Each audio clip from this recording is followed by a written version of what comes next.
मैं लक्ष्मीकांत में आपका स्वागत है। हम पढ़ रहे हैं विदेश नीति। विदेश नीति यानी कि फॉरेन पॉलिसी। तो ये अध्याय संख्या 79 चैप्टर है। इससे पहले 78 चैप्टर्स हम कर चुके हैं। ठीक है, तो ये 79 चैप्टर हैं और इस चैप्टर से पहले जो 78 चैप्टर्स की है उन सभी की वीडियोज़ आपको हमारे चैनल पर उपलब्ध हो जाएंगे। उन वीडियोज़ को आप ज़रूर देखिएगा। ठीक है, अब हम शुरू करते हैं 79 चैप्टर को, जिसे हम कहते हैं विदेश नीति। भारत की विदेश नीति भारत के राष्ट्रीय हितों को बढ़ावा देने के लिए विश्व के अन्य राज्यों के साथ भारत के संबंधों का नियमन करती हैं।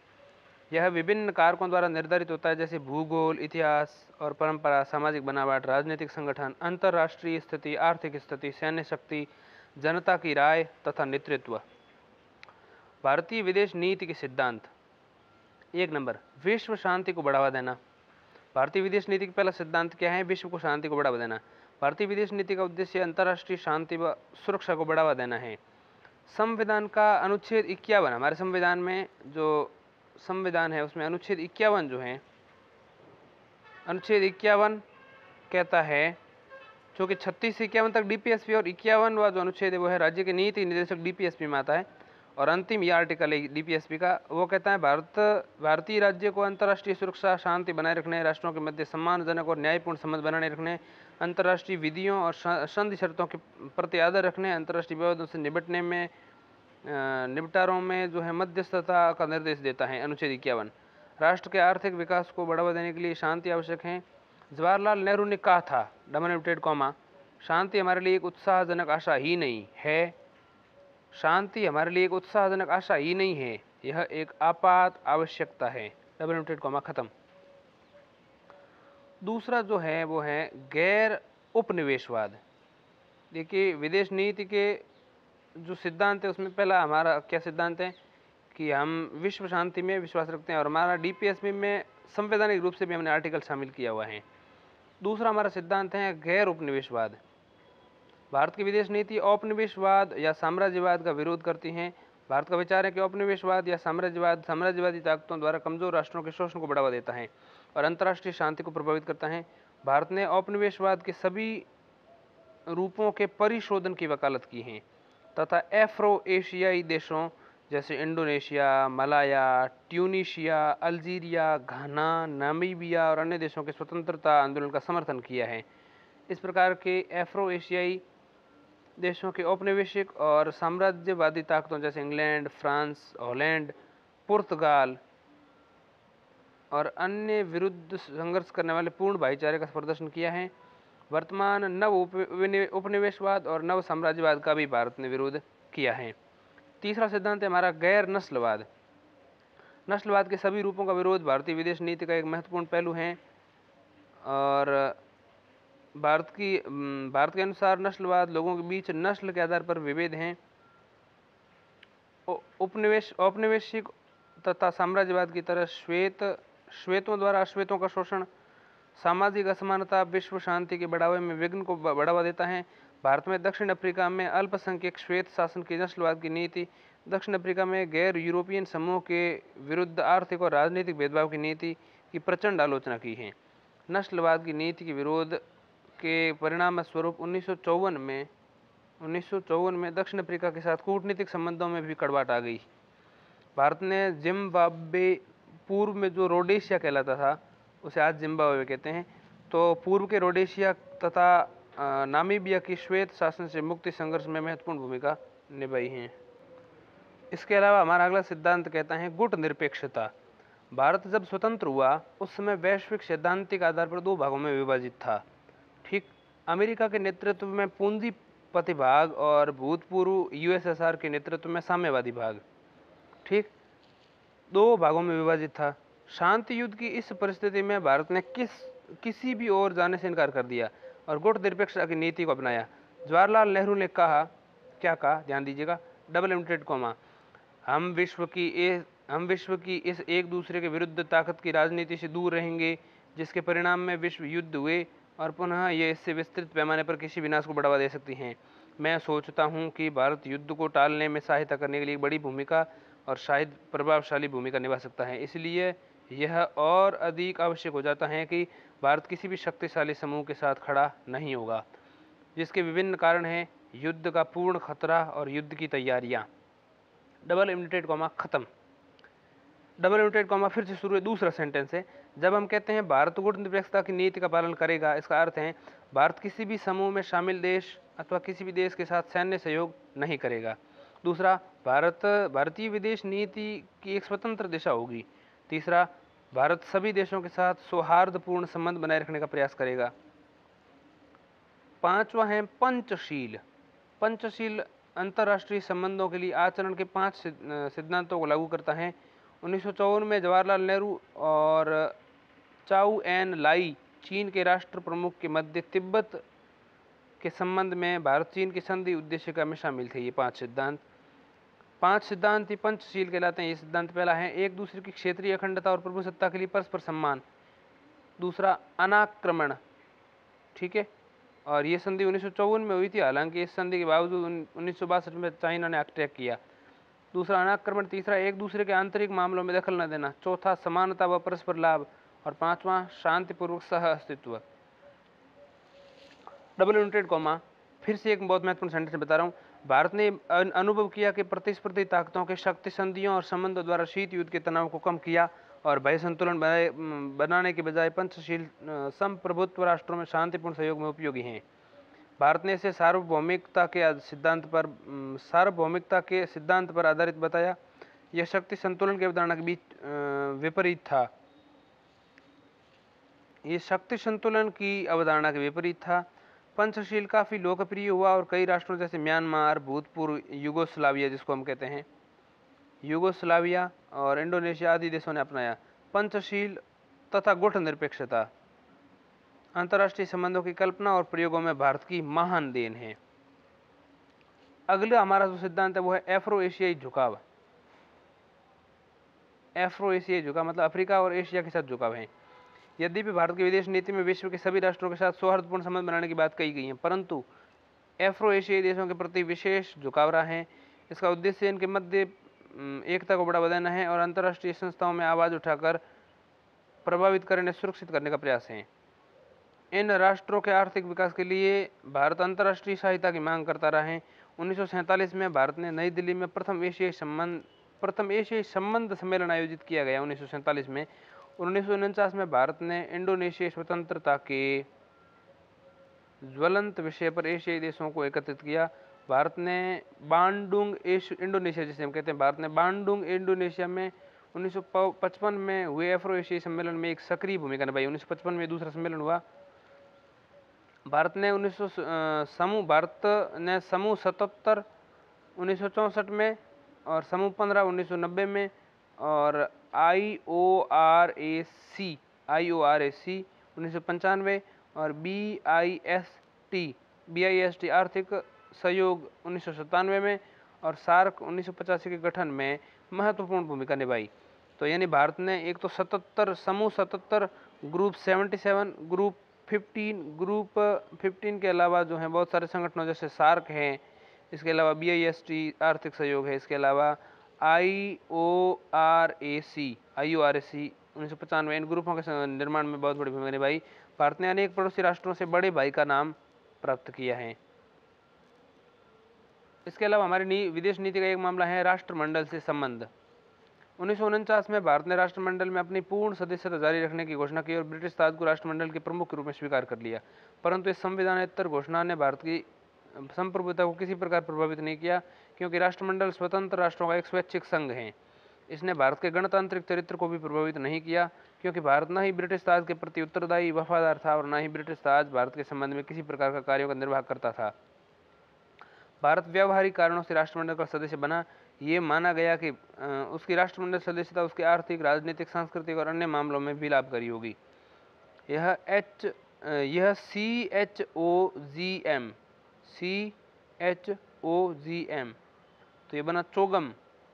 तो यह CHOGM यानी चोगम एक महत्वपूर्ण भूमिका निभाता है। भारत ने 1983 में नई दिल्ली में 24वें राष्ट्रमंडल सम्मेलन की मेजबानी की 1983 में।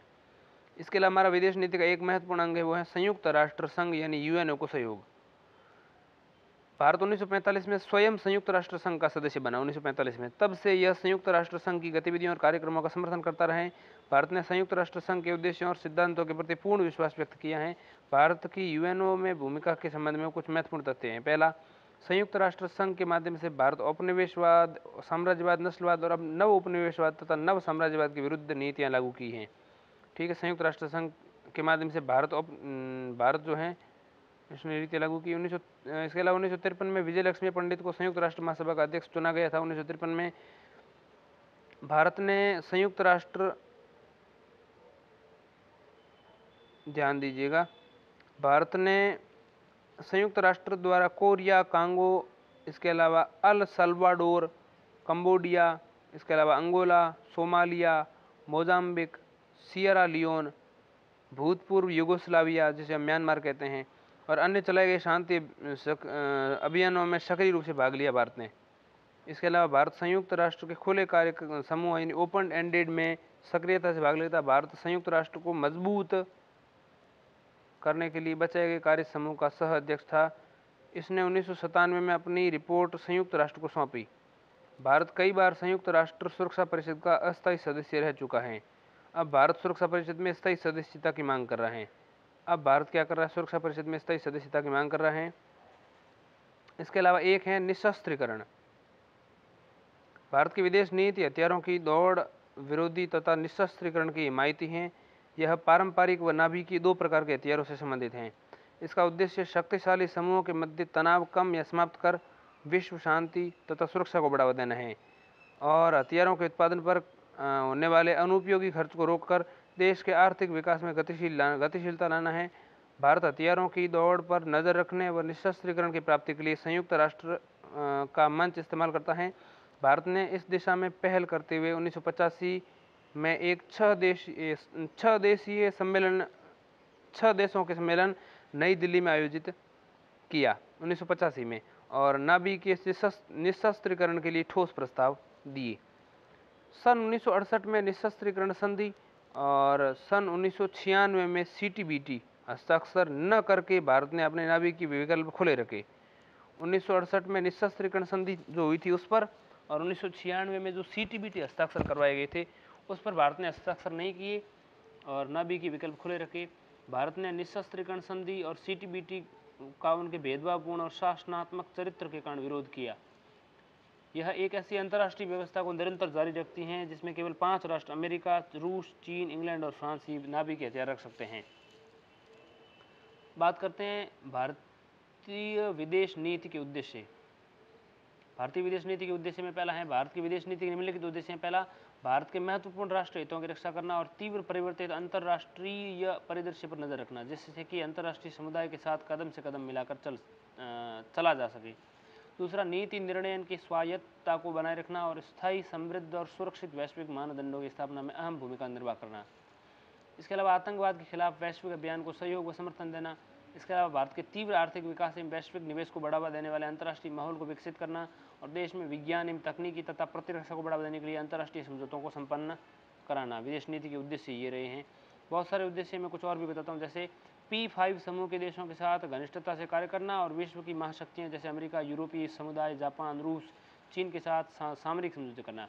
इसके अलावा ये उद्देश्य हैं परस्पर लाभकारी सहयोग के आधार पर पड़ोसी देशों के साथ संबंधों को बढ़ावा देना और उन्हें सुदृढ़ करना और एक दूसरे को सहयोग पहुंचाने की भावना से कार्य करना।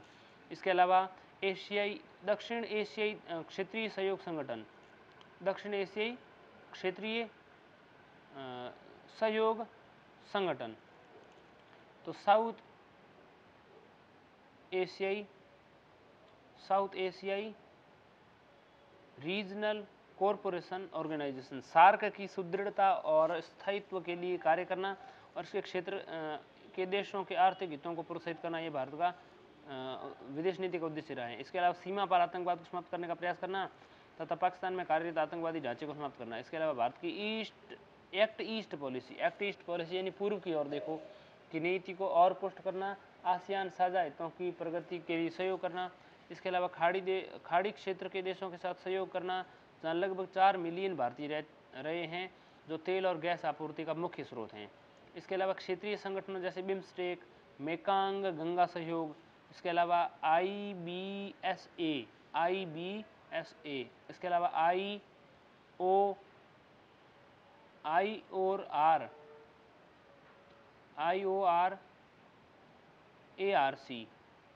IOR आदि के साथ सहयोगात्मक पूर्ण संबंधों को बढ़ावा देना। इसके अलावा G20 और यूरोपीय समुदाय जैसे महत्वपूर्ण क्षेत्रीय संगठनों के साथ सहयोग और संबंधों को बढ़ावा देना। इसके अलावा संयुक्त राष्ट्र परिषद में सुधार और पुनर्गठन तथा वैश्विक व्यवस्था में बहुध्रुवीय कल्पना करना जो संप्रभुता और हस्तक्षेप के सिद्धांतों का पालन करे। इसके अलावा विकसित एवं विकासशील विश्व में समान आर्थिक, राजनीतिक एवं सामाजिक अधिकारों को बढ़ावा देना। इसके अलावा वैश्विक नाभिकीय निशस्त्रीकरण के लिए प्रयास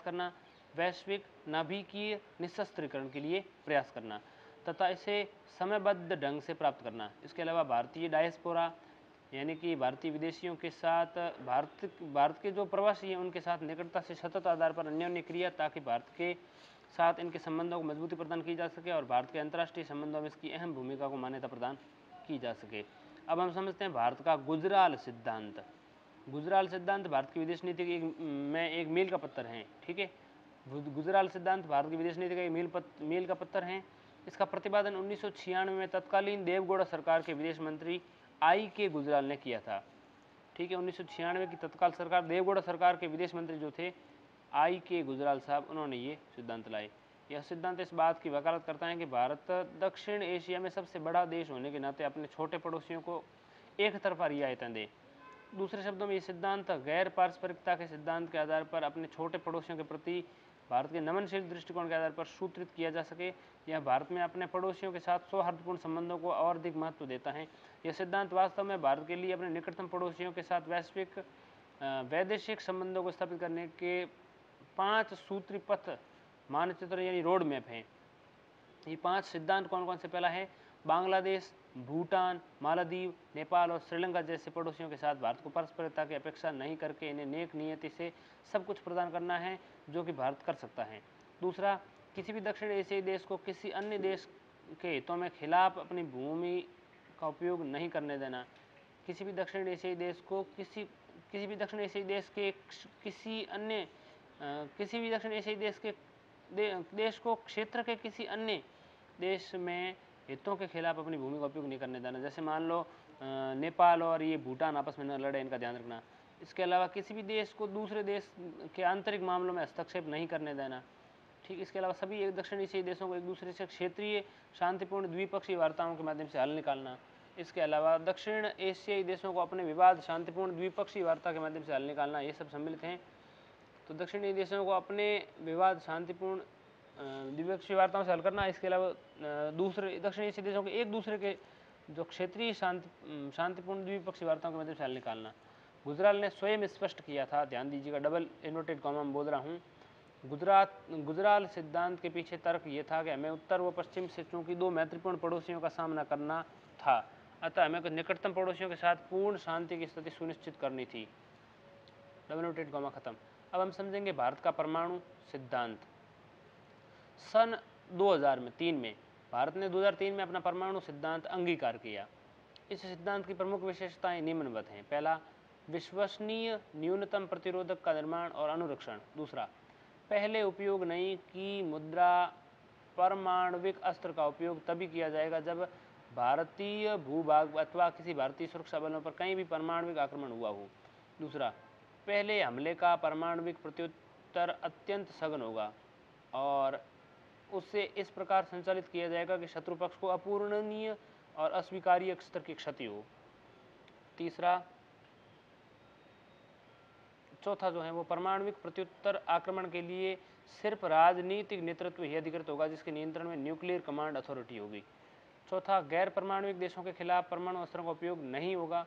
इसके अलावा तथापि भारत के खिलाफ बड़े हमले और भारतीय सुरक्षा बलों के खिलाफ कहीं भी हमले में यदि जैविक अथवा रासायनिक अस्त्रों का उपयोग किया जाता है तो भारत के पास परमाणु अस्त्रों के प्रत्युत्तर देने का विकल्प उपलब्ध होगा। इसके अलावा परमाणु एवं प्रक्षेपास्त्र संबंधी सामग्री और प्रौद्योगिकी के निर्यात पर कड़ा नियंत्रण जारी रहेगा। Fissile material cut off treaty negotiation FMCTN इसको हम कहते हैं fissile material cut off treaty negotiation में सहभागिता तथा परमाणु परीक्षणों पर रोक जारी रहेगी। इसके अलावा परमाणु मुक्त विश्व के लक्ष्य के प्रति प्रतिबद्धता जारी रहेगी। इसके लिए विश्वस्तरीय सत्यापन योग्य और भेदभाव मुक्त परमाणु निशस्त्रीकरण के विचार को आगे बढ़ाया जाएगा। इसके अलावा न्यूक्लियर कमांड अथॉरिटी के अंतर्गत एक राजनीतिक परिषद तथा कार्यकारी परिषद होती हैं। राजनीतिक परिषद के अध्यक्ष प्रधानमंत्री होते हैं और यही वह निकाय है जो परमाणु अस्त्रों के उपयोग के लिए अधिकृत कर सकती हैं। कार्यकारी परिषद के अध्यक्ष राष्ट्रीय सुरक्षा सलाहकार होते हैं और यह न्यूक्लियर कमांड अथॉरिटी के निर्णय के लिए जरूरी सूचनाएं इनपुट प्रदान करती हैं। राजनीतिक परिषद द्वारा किए गए निर्देशों का कार्यान्वयन करती हैं। सुरक्षा के लिए मंत्रिमंडलीय समिति CCS, ठीक, काउंसिल फॉर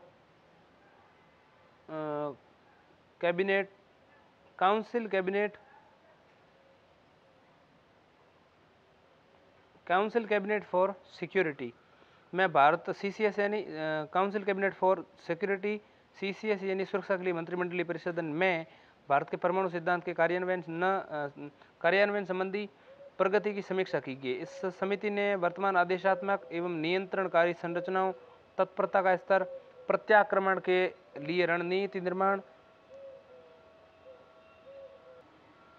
भारत के परमाणु सिद्धांत के कार्यान्वयन संबंधी प्रगति की समीक्षा की। इस समिति ने CCS ने सुरक्षा के लिए मंत्रिमंडलीय समिति जो CCS है, कैबिनेट काउंसिल फॉर सिक्योरिटी, इस समिति ने वर्तमान आदेशात्मक एवं नियंत्रणकारी संरचनाओं, तत्परता का स्तर, प्रत्याक्रमण के लिए रणनीति निर्माण, सावधानी और लॉन्च के विभिन्न चरणों के लिए संचालन प्रक्रिया आदि की समीक्षा की है। इस समिति ने कुल तैयारी की स्थिति पर संतोष व्यक्त किया। समिति ने रणनीतिक बलों के प्रशासन एवं प्रबंधन के लिए सर्वोच्च कमांडर यानी कमांडर इन चीफ और रणनीति बल कमान की नियुक्ति की ही स्वीकृति दी है। इस समिति ने जवाबी परमाणु आक्रमण के लिए कमान की वैकल्पिक कड़ियों की व्यवस्था की भी समीक्षा की और अपनी स्वीकृति दे दी। अब हम समझेंगे भारत की मध्य एशिया को जोड़ो नीति। भारत की मध्य एशिया को जोड़ो नीति। मध्य एशिया को जोड़ो नीति शुरुआत 2012 में की गई। भारत ने इसकी शुरुआत की, ठीक है। इस नीति का उद्देश्य मध्य एशिया के देशों के साथ भारत के संबंधों को विस्तार और सुदृढ़ीकरण देना है। इन देशों में शामिल हैं Kazakhstan, Kyrgyzstan, Tajikistan, Turkmenistan, Uzbekistan. Bharat की मध्य एशिया की जोड़ो नीति वृहद दृष्टिकोण पर आधारित है।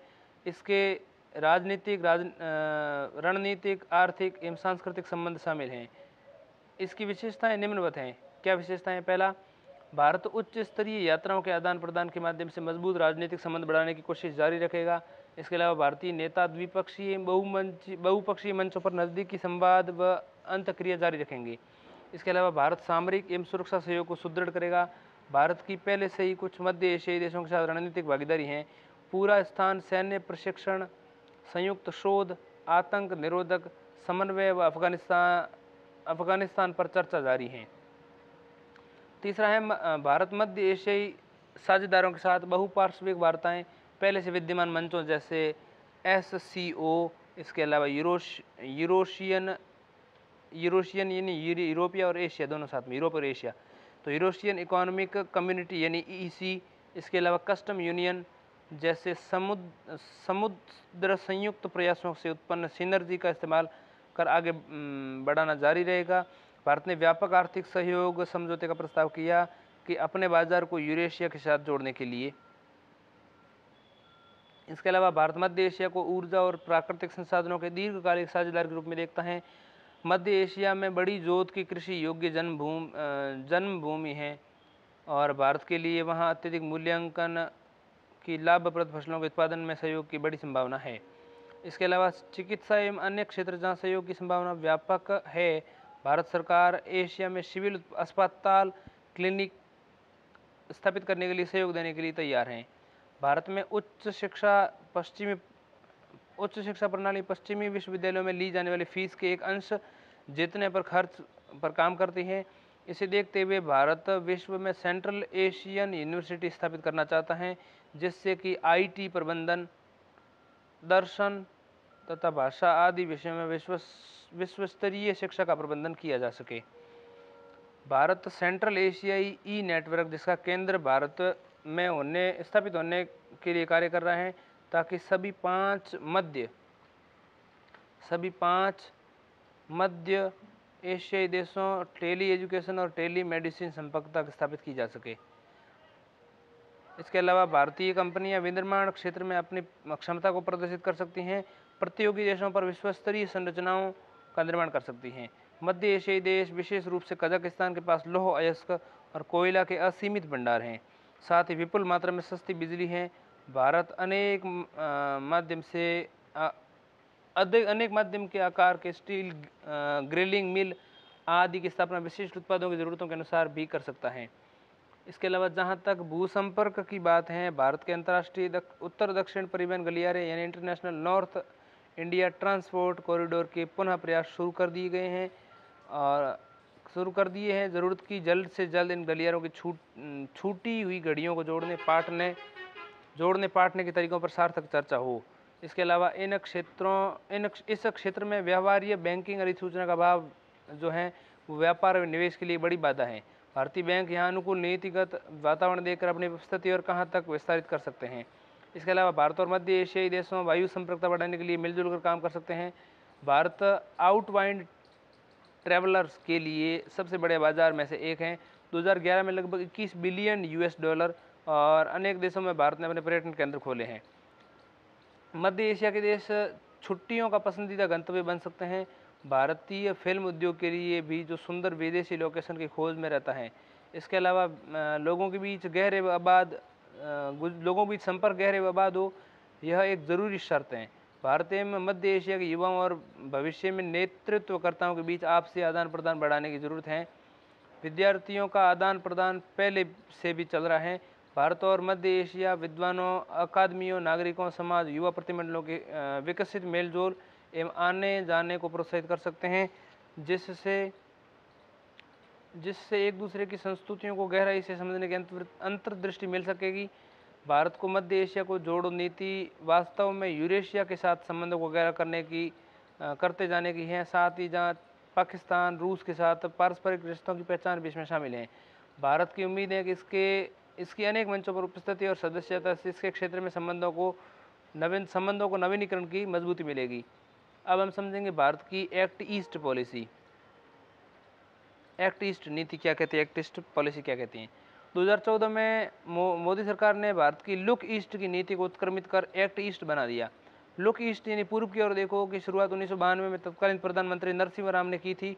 भारतीय आसियान यानी कि भारत आसियान सम्मेलन 2014 को संबोधित करते हुए प्रधानमंत्री नरेंद्र मोदी ने कहा, आर्थिक विकास, औद्योगिकीकरण एवं व्यापार का एक नया युग भारत में आरंभ हुआ है। आर्थिक विकास, औद्योगिकीकरण और व्यापार का एक नया युग भारत में प्रारंभ हुआ है। भारत का लुक ईस्ट नीति अब एक्ट ईस्ट नीति बन गई है। उसी प्रकार तत्कालीन विदेश मंत्री स्वर्गीय सुषमा स्वराज ने अपने वियतनाम दौरे 2014 में भारतीय राजनयिकों से एक्ट ईस्ट के लिए काम करने को कहा, केवल लुक ईस्ट के लिए नहीं। एक्ट ईस्ट नीति की विशेषताएं निम्नलिखित हैं। पहला, भारत की एक्ट ईस्ट नीति एशिया प्रशांत में विस्तारित पड़ोस पर केंद्रित है। पहले एक आर्थिक पद्धति के रूप में स्वीकार की गई नीति के राजनीतिक, सामरिक और सांस्कृतिक आयाम ग्रहण कर लिए गए, जिसमें संवाद और सहयोग के लिए संस्थागत प्रक्रिया की स्थापना भी इसमें शामिल है। दूसरा है Bharat Indonesia, Vietnam, Malaysia, Japan, Korea गणराज्य, इसके अलावा ऑस्ट्रेलिया, सिंगापुर, दक्षिण पूर्वी एशियाई देशों आसियान के साथ अपने संबंधों के ऊपर उठाकर उत्प्रभित कर सामरिक साझेदारी के स्तर पर ले गया। भारत ने एशिया प्रशांत क्षेत्र के देशों के साथ नज़दीकी संबंध बनाए हैं। इसके अलावा तीसरा बिंदु है पुनः आसियान यानी regional forum ARF। ASEAN regional forum ARF तथा east Asia summit EAS, east Asia summit के अलावा कुछ क्षेत्रीय मंचों पर गहरी सक्रियता दिखाई, जैसे निस्संदेह bay of Bengal initiative for multisectoral technical and economic, इसको हम निस्संदेह। इसके अलावा एशिया को ऑपरेशन डायलॉग ACD, इसके अलावा मैकांग गंगा कोऑपरेशन MGC, इसके अलावा इंडियन ओशियन रिम एसोसिएशन तो IORA, Indian Ocean Rim Association. चौथा है एक्ट ईस्ट नीति के हमारे घरेलू कार्यक्रम कार्यसूची में भारत आसियान सहयोग को प्राथमिकता दी है, खासकर अधिरचना, निर्माण, व्यापार, कौशल, नगरीय नवीनीकरण, smart cities, make in India और अन्य नवीन योजनाओं के संदर्भ में। संपर्कता परियोजनाएं, अंतरिक्ष सहयोग, SNT और नागरिक संपर्क क्षेत्रीय एकता और स्मृति के लिए स्प्रिंग बोर्ड का कार्य कर सकता है। पांचवा है एक्ट ईस्ट नीति का उद्देश्य आर्थिक सहयोग, सांस्कृतिक संबंध के साथ ही एशिया प्रशांत के क्षेत्र में देशों के साथ सामरिक संबंध बढ़ाना है। इसके लिए द्विपक्षीय, क्षेत्रीय और बहुपार्श्विक स्तरों पर सतत आबंधों की जरूरत है और इसका उपयोग अपने उत्तर पूर्व के राज्यों जैसे अरुणाचल प्रदेश की अन्य पड़ोसी देशों के साथ संपर्क बढ़ाना है। इसके अलावा छठा है हमारी एक्ट ईस्ट नीति में उत्तर पूर्व को प्राथमिकता देना है। यह नीति उत्तर पूर्वी भारत यानी अरुणाचल प्रदेश का आसियान देशों के साथ एक अंतराप्रदेश निर्मित करती हैं। इसके अलावा दक्षिण पक्षीय एवं द्विपक्षीय एवं क्षेत्रीय स्तर पर अनेक योजनाओं में उत्तर पूर्व के आसियान देशों के साथ वो युद्ध संपर्कता शामिल है, जो व्यापार, संस्कृति, नागरिक संपर्क और भौतिक अंतरसंरचना यानी सड़क, हवाई अड्डा, दूरसंचार, बिजली आदि से संभव हो सकेगा। इसके अलावा अगर सभ्यता के दृष्टिकोण से विचार करें तो बौद्ध और हिंदू संबंधों द्वारा लोगों के बीच नए संपर्कता को बढ़ाने के लिए मजबूत किया जा रहा है। इसके अलावा आसियान व उत्तर पूर्व को जोड़ने के लिए संपर्कता के मामले में सुसंगत रणनीति विकसित करने के लिए विशेष प्रयास किए जा रहे हैं। परिवहन अधिरचना, वायुयान संपर्कता में वृद्धि, अकादमिक एवं सांस्कृतिक संस्थाओं के बीच संपर्क बढ़ाने के उपाय किए जा रहे हैं। 10वां है भारत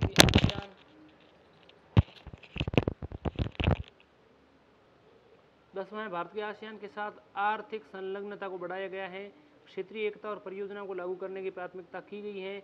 आसियान भारत के बीच agreement on trade in service and investment Bharat